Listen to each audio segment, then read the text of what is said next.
Masquerade say Mure Zimbabwe, welcome to our channel, Zoom Confessions and Deep Secrets. Kana katika kutanga kuya pale ni channel. Please don't forget to subscribe. Kana junga gara subscribe, but don't forget to comment and share this video. Nasi Mure Zimbabwe takuigira ina ya netsa pa South Africa. Nyaye Operation Dudula iyo irwinishiro ma South Africans wachitaura ivo wachita vasikuda ma foreigners munyika mavo chinzati dama foreigners akari ni MaZimbambweans munyika mavo nyeno rwadza nyeno sirisa kuti vana veZimbabwe vari kutambudzwa kunze kwenyika muri Zimbabwe hazina kumira mushe vana veZimbabwe varenda kunze kwenyika vachisikawo majob opportunities asi ma conditions avari kunofesa ikoko hazvina kumira mushe. Pane video ratakuvigirai Karema Shona people vanga vachidzingwa mu clinic vanga masika medical attention pa clinic vakadzingwa sembwa nyaya inorwadza nyaya inoseresa kuti this operation Dudula yadzoka ndofunga ikambonetsa zvakare pakaurayiwa fellow Zimbabwean wenzi Elvis Nyati muri Zimbabwe akapiswa during time is xenophobia muri Zimbabwe saka vadzoka ma South Africans ari kutaura iwo achiti MaZimbambweans ari kuapedzera mabasa zvakare vachitaura nyika vadzokere kunyika yavo muri Zimbabwe. Ona video rimwe madzo zvamuri kufunga pamusoro penyaya iyi mu comment section. Sukman hambani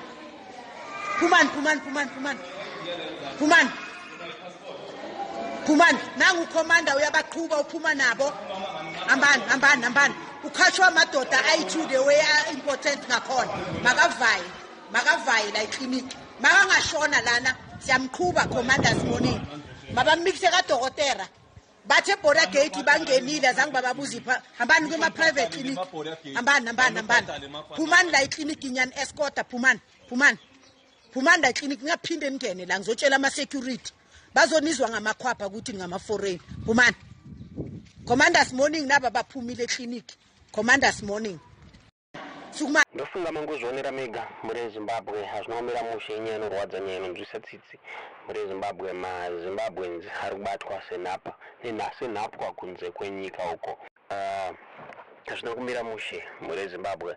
Pane another video ratakuvigirai zvakare ma-South Africans achifamba veoperation Dudula vari mustreet vachiita rally yavo vachiescortwa nepolisi yekusouth Africa vachitaura vachiti South Africa is for South Africans, Nigeria is for Nigerians, Zimbabwe is for Zimbabweans. Muri Zimbabwe hakuna kumira mushe kuSouth Africa tichingoti kune hama dzedu dziri koko hopefully dzakagara zvakanaka. Kune dzimwe nzvimbo hakuna kumira mushe. Vamataura vachiti ma-South Africans vari kuita rally because of MaZimbambweans vari kuenda ikoko they are good at their work saka zviri kunzi vari kunotorera ma-South Africans mabasa. Ma-South Africans ari kusara asina mabasa zvakare. Kune dzimwe nzvimbo kuri kunzi ma-foreigners ari kuva involved ma-armed robbers armed robberies zvakonzeresa kuti ma-South Africans abuda achitaura achiti ma-foreigners ngaadzokere kunyika kwavo muri Zimbabwe. Pane this area iri kuSouth Africa takuigira video vachimacha mstreet vachitaura vachiti they are now living in fear nekuda kwe ma-foreigners ari kuyachita violence munyika mavo. Tingazoti nyaya chokwadi kana kuti asi toda kuti muone mavideos aya mwamatidzoza mufunga pamusoro penyaya iyi mu comment section kuti munokona sei is it now safe to live muma neighboring countries akaita sana South Africa muri Zimbabwe. Ona video mwamatidzoza mufunga pamusoro penyaya iyi mu comment section. South Africa for South Africans. Nigeria for Nigerians. Zimbabwe for Zimbabweans. South Africa is our motherland. South Africa is our country. Hamba, go back to your country. Go back to your country. South Africa.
Got my idea. I've got my idea. I've got my idea. How's the meeting going? Is there a way forward? The way forward is here. There's going to be what you call. There's going to be an official from Home Affairs that is going to come here and capture those that are arrested. After that, they're going to be sent to Lindela. So that is one. The visibility of TRT. We want trap and loss because our police actually are failing us on that. We want the TRT to actually search and arrest. That is another thing that we want. That is all. So this guy here, we don't know what he wants here. Did he speak in the meeting? He was about to speak. He introduced himself as a Zimbabwean, I don't know, whatever forum there. Okay, why would you not want Zimbabweans to participate who reside with you? Why would you want them not to participate while they live within this community in a process that seeks to find a solution? Why would you want a solution that excludes them? It's a question. I'm asking a question. Here's the solution. And the solution is coming from South Africans. We don't want Zimbabweans to intervene or assist us in the solution. We are the solution, and we are saying they must leave. They must fall off. That is all. They must go. We don't want them to come here and be part of this stakeholders meeting. You understand what I'm saying? They must go. Even the documented ones. My sister, listen here. We want all Zimbabweans to leave because the ones that are documented are the ones that are bringing the ones that are not documented here to come and kill us. Do you understand? Where are they working? What about Pakistanis? What about Nigerians? My man, understand what I'm saying here. Understand what I'm saying. I'm saying Zimbabweans are killers. Zimbabweans are entering our houses. Zimbabweans are entering our shacks. I reside here. I know what I'm talking about. A Pakistani currently, on Wednesday, they were locked inside their spaza shops.